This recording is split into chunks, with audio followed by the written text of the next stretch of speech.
ಈ ವರ್ಷದಲ್ಲಿ ಭೀಮನ ಅಮಾವಾಸ್ಯೆ ಯಾವ ದಿನ ಬಂದಿದೆ? ಹಾಗೆ ಈ ಒಂದು ಭೀಮನ ಅಮಾವಾಸ್ಯೆಯ ದಿನ ಕೆಲವರ ಪ್ರಶ್ನೆ ಇರುತ್ತೆ. ಅದೇನಂತ ಹೇಳಿದ್ರೆ, ಗರ್ಭಿಣಿಯರು ಹಾಗೆ ಬಾಣಂತಿಯರು ಹಾಗೆ ಮುಟ್ಟಾದವರು ಕೂಡ ಈ ಒಂದು ಪೂಜೆಯನ್ನು ಅಥವಾ ವ್ರತಾಕತೆಯನ್ನು ಮಾಡಬಹುದೇ ಅಂತ. ಹಾಗೆ ಈ ಒಂದು ಪೂಜೆಗೆ ಶುಭ ಮುಹೂರ್ತ ಯಾವುದು? ಹಾಗೆ ಈ ಒಂದು ಭೀಮನ ಅಮಾವಾಸ್ಯೆಯನ್ನು ಯಾರು ಮಾಡಬೇಕು? ಮದುವೆ ಆದವರು ಮಾತ್ರ ಮಾಡಬೇಕೇ, ಅಥವಾ ಏನು ಮದುವೆ ಆಗದೇ ಇರೋ ಹೆಣ್ಮಕ್ಳು ಮಾತ್ರ ಮಾಡಬೇಕೇ? ಅದ್ರ ಬಗ್ಗೆ ಎಲ್ಲ ನಾನು ಪೂರ್ತಿ ವಿವರಣೆಯನ್ನು ಈ ವಿಡಿಯೋದಲ್ಲಿ ಕೊಡ್ತಾ ಹೋಗ್ತೀನಿ. ಈ ವಿಡಿಯೋನ ಎಲ್ಲೂ ಕೂಡ ಸ್ಕಿಪ್ ಮಾಡದೆ ಕೊನೆ ತನಕ ಪೂರ್ತಿಯಾಗಿ ನೋಡ್ತಾ ಹೋಗಿ. ಹಾಗೆ ಈ ಒಂದು ಮಾಹಿತಿ ನಿಮಗೆ ಇಷ್ಟ ಆಯಿತು ಅಂತ ಹೇಳಿದ್ರೆ ದಯವಿಟ್ಟು ನನ್ನ ಚಾನಲನ್ನು ಸಬ್ಸ್ಕ್ರೈಬ್ ಮಾಡೋದನ್ನು ಮರಿಬೇಡಿ. ಈಗ ಭೀಮನ ಅಮಾವಾಸ್ಯೆ ಯಾವತ್ತಿದೆ ಅಂತ ಮೊದಲಿಗೆ ನೋಡ್ಕೊಳ್ಳೋಣ. ಇದೇ ತಿಂಗಳ ಬುಧವಾರ ಆಗಸ್ಟ್ 12ನೇ ತಾರೀಕು ಅಂದರೆ ನಾಳೆಯ ದಿನ ಈ ಸಲಿಯ ಭೀಮನ ಅಮಾವಾಸ್ಯೆ ವ್ರತ ಅಥವಾ ಆಷಾಢ ಅಮಾವಾಸ್ಯೆ ವ್ರತ ಬಂದಿದೆ. ಹಾಗಾದರೆ ಭೀಮನ ಅಮಾವಾಸ್ಯೆ ಅಂದರೆ ಅಮಾವಾಸ್ಯೆಯ ಒಂದು ಟೈಮು ಯಾವಾಗ ಸ್ಟಾರ್ಟ್ ಆಗುತ್ತೆ, ಹಾಗೆ ಯಾವಾಗ ಮುಗಿಯುತ್ತೆ, ಹಾಗೆ ನಾವು ಯಾಕೆ ನಾಳೆಯ ದಿನ ಭೀಮನ ಅಮಾವಾಸ್ಯೆ ವ್ರತ ಮಾಡಬೇಕಂತ ಹೇಳ್ತೀನಿ. ಮೊದಲಿಗೆ ಈ ಒಂದು ಭೀಮನ ಅಮಾವಾಸ್ಯೆ, ಈ ಒಂದು ಅಮಾವಾಸ್ಯೆಯ ತಿಥಿ ಶುರುವಾಗುವಂಥದ್ದು ಇಂದು ಮಧ್ಯರಾತ್ರಿ 1:52 ಅಂದರೆ ಮಾಮೂಲಿ ನಾವು ಆಡ್ಭಾಷೆನಲ್ಲಿ ಹೇಳಬೇಕಂದ್ರೆ ಮಂಗಳವಾರದ ಮಧ್ಯರಾತ್ರಿ. ಆದರೆ ವಾರದ ಪ್ರಕಾರ ಹಾಗೆ ನಿಮಗೆ ತಾರೀಕಿನ ಪ್ರಕಾರ ಹೋಯಿತು ಅಂತಂದರೆ ಬುಧವಾರ ಬೆಳಗಿನ ಜಾವ ಅಥವಾ ಮಧ್ಯರಾತ್ರಿ ಅಂತ ಆಗುತ್ತೆ. ಸೊ ಇವತ್ತು ರಾತ್ರಿ 1:52 ಈ ಒಂದು ಅಮಾವಾಸ್ಯೆ ತಿಥಿ ಶುರುವಾಯಿತು. ಅಂದರೆ ನಾಳೆ ಅಂದರೆ ಬುಧವಾರ ಆಗಸ್ಟ್ 12ನೇ ತಾರೀಕಿನ ರಾತ್ರಿ 11:06 ಈ ಒಂದು ಅಮಾವಾಸ್ಯೆ ತಿಥಿ ಇರುತ್ತೆ. ಇನ್ನು ಇವತ್ತು ಮಧ್ಯರಾತ್ರಿ ಶುರುವಾಗುತ್ತೆ ಅಮಾವಾಸ್ಯೆ ತಿಥಿ. ಹಾಗಂದ್ರೂ ಕೂಡ ನಾಳೆನೇ ನಾವು ಯಾಕೆ ಭೀಮನ ಅಮಾವಾಸ್ಯೆ ವ್ರತವನ್ನು ಮಾಡಬೇಕು ಅಂತ ಅನ್ನೋದಾದರೆ ಇಲ್ಲಿದೆ ಅದಕ್ಕೆ ಕಾರಣ. ನಮಗೆ ಯಾವುದೇ ತಿಥಿ ನಕ್ಷತ್ರ ಬಂದು ನಮಗೆ ಯಾವ ದಿನ ನಾವು ಹಬ್ಬ ಆಚರಣೆ ಮಾಡಬೇಕು ಅಂತಿರ್ತೀವಲ್ವ, ಅಂದಿನ ಸೂರ್ಯೋದಯಕ್ಕೆ ಈ ಒಂದು ತಿಥಿ ಅಥವಾ ಏನು ನಕ್ಷತ್ರ ಇರುತ್ತೆ ಅದು ಸಿಗಬೇಕಾಗತ್ತೆ. ವಿಶೇಷವಾಗಿ ತಿಥಿ ನಮಗೆ ಬೇಕಾಗಿರುವಂಥದ್ದು ಅಮಾವಾಸ್ಯೆ ತಿಥಿ. ಹಾಗೆ ನಾಳಿನ ಬೆಳಗ್ಗಿನ ಸೂರ್ಯೋದಯಕ್ಕೆ ಈ ಒಂದು ಅಮಾವಾಸ್ಯೆ ತಿಥಿ ನಮಗೆ ಸಿಕ್ಕತ್ತೆ, ಆಷಾಢದಲ್ಲಿ ಬರ್ತಿರುವಂಥ ಅಮಾವಾಸ್ಯೆ. ಹಾಗಾಗಿ ನಾವು ನಾಳೆ ಈ ಒಂದು ಭೀಮನ ಅಮಾವಾಸ್ಯೆಯನ್ನು ಮಾಡಬೇಕಾಗತ್ತೆ. ಇವತ್ತು ಸಂಜೆನೇ ಶುರುವಾಗಿ ಅಮಾವಾಸ್ಯೆ ಅಥವಾ ಮಧ್ಯಾಹ್ನ ಶುರುವಾಗಿ ನಾಳೆ ಸ್ವಲ್ಪ ಹೊತ್ತಿಗೆ ನಮಗೆ ಅಮಾವಾಸ್ಯೆ ತಿಥಿ ಇದ್ದರೂ ಕೂಡ ನಾವು ನಾಳೆ ಬೆಳಗ್ಗಿನ ಸೂರ್ಯೋದಯಕ್ಕೆ ಅಮಾವಾಸ್ಯೆ ಇರೋದನ್ನು ನಮಗೆ ಖಡಾಖಂಡಿತವಾಗಿ ಗೊತ್ತಿತ್ತು ಅಂತ ಹೇಳಿದ್ರೆ ನಾಳೆ ಪೂರ್ತಿ ದಿನಕ್ಕೆ ನೀವು ಭೀಮನ ಅಮಾವಾಸ್ಯೆ ವ್ರತವನ್ನು ಮಾಡೋದಕ್ಕೆ ಯಾವುದೇ ತೊಂದರೆ ಇಲ್ಲ. ನಾಳೆ 11:06 ಅಂದರೆ ನಾಳೆಯ ರಾತ್ರಿ 11:06 ಈ ಒಂದು ಅಮಾವಾಸ್ಯೆ ತಿಥಿ ಇರುತ್ತೆ. ಅಕಸ್ಮಾತ್ ಅಷ್ಟೊತ್ತಿಗೆ ಅಲ್ಲಿವರೆಗೂ ಇರಲಿಲ್ಲ ಅಂದರೂ ಕೂಡ ನಾಳೆನ ಬೆಳಗಿನ ಸೂರ್ಯೋದಯಕ್ಕೆ ಈ ಒಂದು ಅಮಾವಾಸ್ಯೆ ತಿಥಿ ಇರೋದರಿಂದ ನೀವು ನಾಳೆ ಭೀಮನ ಅಮಾವಾಸ್ಯೆ ವ್ರತವನ್ನು ಪೂರ್ತಿ ದಿನ ನಿಶ್ಚಿಂತೆಯನ್ನು ಮಾಡಬಹುದು. ಈಗ ವ್ರತಕಥೆಗಳೆಲ್ಲ ಹೇಗೆ ಮಾಡಬೇಕಂತ ಸಾಮಾನ್ಯವಾಗಿ ಎಲ್ರಿಗೂ ಗೊತ್ತಿರುತ್ತೆ, ವ್ರತಕಥೆಗಳನ್ನ ಮಾಡ್ಕೊಂಬಂದಿರೋದು. ಇನ್ನು ಯಾರು ಮಾಡಬೇಕು ಯಾರು ಮಾಡಬಾರ್ದು ಅನ್ನೋದನ್ನು ಹೇಳ್ತೀನಿ. ಮೊದಲಿಗೆ ಮದುವೆ ಆಗದೇ ಇರೋ ಹೆಣ್ಮಕ್ಳು ಕೂಡ ಇದನ್ನು ಮಾಡ್ಬೋದು, ಮದುವೆ ಆಗಿರೋಂತಹ ಗೃಹಿಣಿಯರು ಕೂಡ ಮಾಡ್ಬೋದು. ಆದರೆ ಮದುವೆ ಆಗದೇ ಇರೋವಂಥವ್ರು ಜೋಡಿ ದೀಪಗಳನ್ನು ಹಚ್ಚಬಾರ್ದು, ದಯವಿಟ್ಟು ನೆನ್ಪಿಟ್ಕೊಳ್ಳಿ. ಅದೊಂದು ಮಿಸ್ಟೇಕು ಎಲ್ಲ ಒಂದು ತಾಯಂದಿರು ಮಾಡಿಸ್ಬಿಡ್ತಾರೆ. ಅವ್ರ ಕೈಲಿ ಜೋಡಿ ದೀಪಗಳನ್ನ ಹಚ್ಚಿಸ್ಬೇಡಿ. ಮಣ್ಣಿನ ಜೋಡಿ ದೀಪಗಳನ್ನ ಹಚ್ಚಿ, ಮಾಮೂಲಿ ಜೋಡಿ ದೀಪಗಳನ್ನ ಹಚ್ಚಬಾರ್ದು. ಅಥವಾ ಗುಂಡು ಕಲ್ಲಿರುತ್ತಲ್ಲ ಅದಕ್ಕೆ ಪೂಜೆ ಮಾಡಿಸ್ಬೇಕಾಗತ್ತೆ, ಅದನ್ನು ದೀಪದ ರೀತಿಯಲ್ಲಿ ಪೂಜೆ ಮಾಡಿಸ್ಬೇಕಾಗತ್ತೆ. ಇನ್ನು ಮದುವೆ ಆಗಿರುವಂತಹ ಹೆಣ್ಮಕ್ಳು ಜೋಡಿ ದೀಪಕ್ಕೆ ಪೂಜೆ ಮಾಡಬೇಕಾಗತ್ತೆ, ಶಿವ ಪಾರ್ವತಿಯರು ಅಂತ ಮಾಡಬೇಕಾಗತ್ತೆ. ಹೀಗೆ ಮದುವೆ ಆಗದೇ ಇರೋ ರೀತಿ ಪೂಜೆ ಮಾಡುವಂಥ ಮದುವೆ ಆಗದೇ ಇರೋ ಹೆಣ್ಮಕ್ಳು ಪೂಜೆ ಮಾಡೋದ್ರಿಂದ ಈ ಒಂದು ಭೀಮನ ಅಮಾವಾಸ್ಯೆ ದಿನ ಭೀಮೇಶ್ವರನ ಆಶೀರ್ವಾದ ಸಿಕ್ಕಿ ಅವರಿಗೆ ಮುಂದೆ ಒಳ್ಳೆಯ ಒಂದು ಪತಿ ಸಿಗೋದು ತುಂಬ ಅಂದರೆ ತುಂಬ ಖಡಾಖಂಡಿತವಾಗಿ ಹೇಳ್ಬೋದು.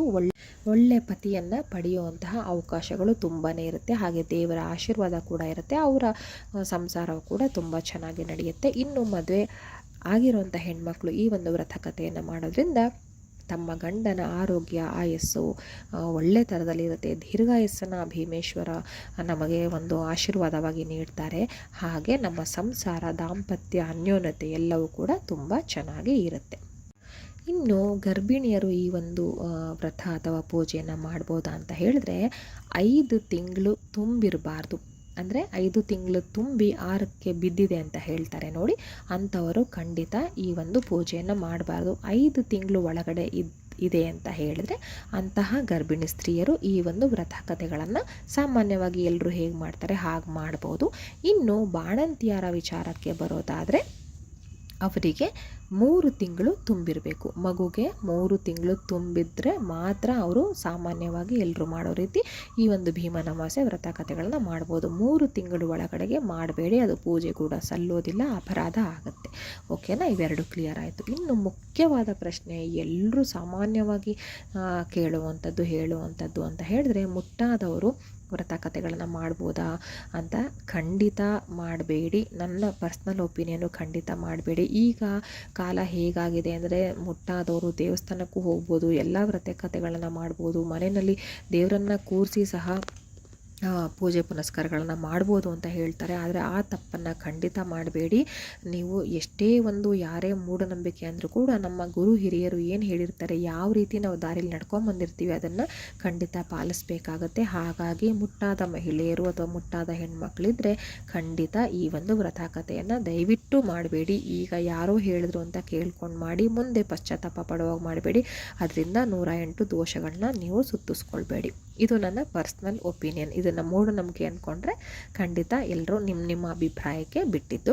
ಖಂಡಿತ ಮಾಡಬೇಡಿ. ಅಟ್ಲೀಸ್ಟ್ ಅವರಿಗೆ 4 ದಿನ ಆದರೂ ಕಳೆದು 5ನೇ ದಿನದ ತಲೆ ಸ್ನಾನ ಆಗಿರಬೇಕು. ಅವತ್ತು 5ನೇ ದಿನ ಆದರೆ 2 ಸ್ನಾನ ಮಾಡಿಕೊಂಡು ಅವರು ಪೂಜೆಯನ್ನು ಮಾಡೋದಕ್ಕೆ ತೊಂದರೆ ಇಲ್ಲ. ಆದರೆ ಅದಕ್ಕಿಂತ ಮುಂಚೆ ಖಂಡಿತ ಬೇಡ ಅನ್ನೋದು ನನ್ನ ಭಾವನೆ. ಇನ್ನು ಪೂಜೆ ಮಾಡೋದಕ್ಕೆ ಶುಭ ಮುಹೂರ್ತ ಯಾವುದು ಅಂತ ಹೇಳ್ತೀನಿ. ಆ್ಯಕ್ಚುಲಿ ನಾಳೆ ಇಡೀ ದಿನ ನಮಗೆ ಅಮಾವಾಸ್ಯೆ ಸಿಕ್ಕಿರೋದ್ರಿಂದ ಇಡೀ ದಿನ ನೀವು ಪೂಜೆ ಮಾಡ್ಬೋದು. ಮದುವೆ ಆದಂಥವರು ಗಂಡನ ಪೂಜೆ ಅಂದರೆ ಗಂಡನ ಪಾದ ಪೂಜೆಯನ್ನು ಮಾಡ್ಬೋದು ಯಾವ ಸಮಯದಲ್ಲಿ ಬೇಕಾದ್ರೂ. ಆದರೆ ರಾಹುಕಾಲ, ಗುಳಿಕ ಕಾಲ, ಯಮಗಂಡ ಕಾಲ ಅದನ್ನೆಲ್ಲವನ್ನು ಬಿಟ್ಟು ಇನ್ನೆಲ್ಲ ಸಮಯದಲ್ಲೂ ಮಾಡ್ಬೋದು. ಆದರೂ ಕೂಡ ಅದಕ್ಕೂ ಒಂದು ಶುಭ ಮುಹೂರ್ತ ಅಂತ ಇರುತ್ತೆ. ಅದನ್ನು ನಾನೀಗ ಹೇಳ್ತೀನಿ. ನಾಳೆ ಮಾಡುವಂಥದ್ದನ್ನು ಭೀಮನ ಅಮಾವಾಸ್ಯೆ ಅಂತ ಕೂಡ ಹೇಳ್ತಾರೆ, ಹಾಗೆ ಆಷಾಢ ಅಮಾವಾಸ್ಯೆ ಅಂತ ಕೂಡ ಹೇಳ್ತಾರೆ. ಬಹಳ ಶ್ರೇಷ್ಠವಾದದ್ದು. ಇನ್ನು ಯಾವ ಶುಭ ಮುಹೂರ್ತ ಅಂತ ಹೇಳಿದ್ರೆ, ಇನ್ನು ನಾಳೆ 3 ಶುಭ ಮುಹೂರ್ತಗಳನ್ನು ನಾನಿಲ್ಲಿ ಕೊಡ್ತಾ ಹೋಗ್ತೀನಿ. ಈ 3 ಸಮಯಗಳಲ್ಲಿ ನೀವು ಧಾರಾಳವಾಗಿ ಯಥೇಚ್ಛವಾಗಿ ನೀವು ಭೀಮನ ಅಮಾವಾಸ್ಯೆ ವ್ರತ ಅಥವಾ ಪೂಜೆಗಳನ್ನು ಮಾಡ್ಬೋದು. ಇದರಲ್ಲಿ ಮೊದಲನೇ ಮುಹೂರ್ತ, ಇದು ಬಹಳ ಅತ್ಯುತ್ತಮವಾದಂತಹ ಮುಹೂರ್ತ. ಅದು ಯಾವುದು ಅಂತ ಹೇಳಿದ್ರೆ, ನಾಳೆ ಬೆಳಗ್ಗೆ 6 ಗಂಟೆ 15 ನಿಮಿಷದಿಂದ ಹಿಡಿದು 9 ಗಂಟೆ 30 ನಿಮಿಷದವರೆಗೂ, ಬೆಳಗ್ಗೆ 6:15 ಬೆಳಗ್ಗೆ 9:00ವರೆಗೂ ಬಹಳ ಶ್ರೇಷ್ಠವಾದ ಮುಹೂರ್ತ ಈ ಒಂದು ಭೀಮನ ಅಮಾವಾಸ್ಯೆ ವ್ರತದ ಪೂಜೆಯನ್ನು ಮಾಡೋದಕ್ಕೆ. ಅಂದರೆ ಬೆಳಗ್ಗೆ ಇದು ಅತ್ಯುತ್ತಮವಾದಂತಹ ಮುಹೂರ್ತ. ಆನಂತರ ಉತ್ತಮವಾದಂತಹ ಮುಹೂರ್ತವನ್ನು ಕೊಡ್ತೀನಿ. 9:30ಯಿಂದ 11:30. ಇದು ಅತ್ಯುತ್ತಮವಲ್ಲ, ಆದರೆ ಉತ್ತಮ ಮುಹೂರ್ತ. ಈ ಒಂದು ಸಮಯದಲ್ಲೂ ಕೂಡ ನೀವು ಈ ಒಂದು ಭೀಮನ ಅಮಾವಾಸ್ಯೆ ವ್ರತ ಪೂಜಾ ಕಾರ್ಯಗಳನ್ನು ಮಾಡಬಹುದು. ಇನ್ನು ಪ್ರದೋಷ ಕಾಲ ಅಂತ ಬರುತ್ತೆ, ಸಂಜೆ ಆಗುತ್ತೆ.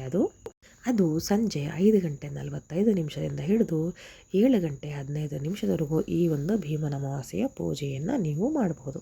ಈ 3 ಸಮಯದಲ್ಲಿ ನೀವು 3 ಸಮಯ ಕೂಡ ಶ್ರೇಷ್ಠ. ಈ 3 ಸಮಯದಲ್ಲಿ ನಿಮಗೆ ಯಾವಾಗ ಅನುಕೂಲ ಆಗುತ್ತೆ ಆ ಸಮಯದಲ್ಲಿ ಮಾಡಿ. ನಾನು ಮೊದಲನೇದೇ ಹೇಳಿದಾಗೆ ಅತ್ಯುತ್ತಮವಾದಂತಹ ಪೂಜಾ ಸಮಯ, ಎರಡನೇದು ಉತ್ತಮವಾಗಿರುತ್ತದೆ. ಇನ್ನು ದೇವರ ಸಾಮಾನುಗಳು, ದೇವರ ಮನೆಗಳನ್ನೆಲ್ಲ ನೀವು ಇವತ್ತು ಸಂಜೆ ಅಥವಾ ರಾತ್ರಿ ಹೊತ್ತಿನಲ್ಲೇ ಎಲ್ಲವನ್ನು ತೆಗೆದು ಸ್ವಚ್ಛ ಮಾಡಿ ರೆಡಿ ಇಟ್ಕೊಳ್ಬೇಕು. ಆಗ ನಿಮಗೆ ನಾಳೆಗೆ ಬಹಳ ಸುಲಭವಾಗಿ ಆಗುತ್ತೆ. ಇಷ್ಟು ಭೀಮನ ಅಮಾವಾಸ್ಯೆಯ ದಿನ ನಾನು ಇದಕ್ಕೆ ಬೇಕಾದಂತಹ ವಿಷಯವನ್ನು ತಿಳಿಸಿದ್ದೀನಿ. ನಿಮ್ಗೆ ಏನಾದರೂ ಡೌಟ್ ಇತ್ತು ಅಂತ ಹೇಳಿದ್ರೆ ದಯವಿಟ್ಟು ಕಮೆಂಟ್ ಸೆಕ್ಷನಲ್ಲಿ ಕೇಳಿ. ಖಂಡಿತ ನಾನು ನನಗೆ ತಿಳಿದಿದ್ದನ್ನು ತಿಳಿಸ್ತೀನಿ. ಎಲ್ಲರೂ ಕೂಡ ಈ ಒಂದು ಭೀಮನ ಅಮಾವಾಸ್ಯೆ ವ್ರತವನ್ನು ಅಥವಾ ಪೂಜೆಯನ್ನು ಆಚರಣೆ ಮಾಡಿ ಎಲ್ರಿಗೂ ಕೂಡ ಒಳ್ಳೆಯದಾಗಲಿ. ಹಾಗೆ ಮದುವೆ ಆಗದೇ ಇರೋಂಥ ಹೆಣ್ಮಕ್ಳಿಗೆ ಒಳ್ಳೆಯ ಒಂದು ಪತಿ ಸಿಗಲಿ, ಆ ಭೀಮೇಶ್ವರ ಸ್ವಾಮಿಯ ಆಶೀರ್ವಾದ ಸಿಗಲಿ. ಹಾಗೆ ಮದುವೆ ಆಗಿರುವಂಥ ಹೆಣ್ಮಕ್ಳಿಗೆ ನಮ್ಮ ಪತಿಯ ಒಳ್ಳೆಯ ಆರೋಗ್ಯ, ಒಳ್ಳೆಯ ದೀರ್ಘಾಯಸ್ಸನ್ನು ಆ ದೇವರು ನೀಡಲಿ ಅಂತ ನಾನು ಬೇಡ್ಕೊಳ್ತೀನಿ. ಎಲ್ರಿಗೂ ಕೂಡ ಒಳ್ಳೆಯದಾಗಲಿ. ಧನ್ಯವಾದಗಳು.